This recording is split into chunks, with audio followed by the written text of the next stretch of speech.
All right, the last thing we're going to talk about in Precalc for Chapter 2 is these slant asymptotes. And I have a big reminder here that you're going to use division to find the equation of the slant asymptote. So let's talk about the things we know first. What do we know? We know that the domain is all real numbers except x cannot equal -1. We also know that the vertical asymptote is x equals -1. Do we know what the horizontal asymptote is if this is 2 and this is 1? Good. We know that this does not have a horizontal asymptote. So let me graph what we do know. All right, we know that the vertical asymptote is at x equals -1. That's it. That's all we know so far. So our clue to use division is going to be the biggest clue to how to find the slant asymptotes. So I'm going to take x plus 1 and I'm going to use long division to put it into x squared minus x. This is plus 0. Let's put that there. We probably don't need it. How many times does x go into x squared? Good. It goes x times. X times x is x squared.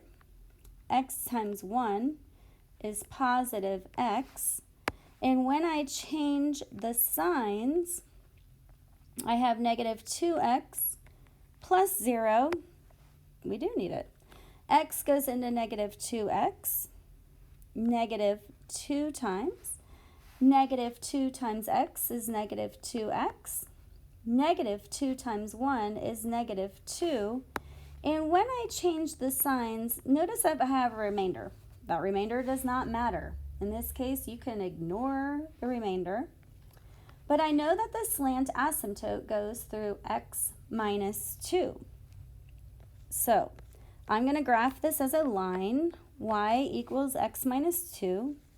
I'm going to graph the b first. We go over 1, up 1, over 1, up 1.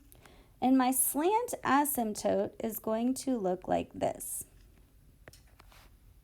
Now, I know this graph either has to go here and here,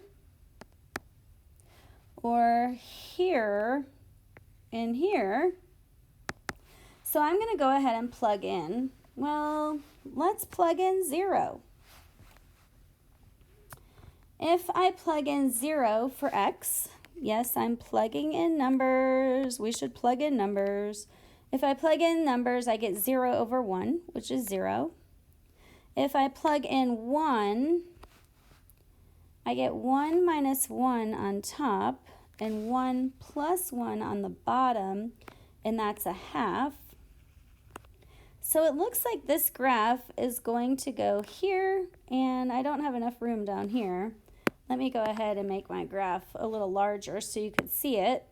Here is my Cartesian coordinate. Here is my vertical asymptote, my slant asymptote, and my graph. So they're really easy to graph, not too bad. Slant asymptotes, I think you'll understand them after this video.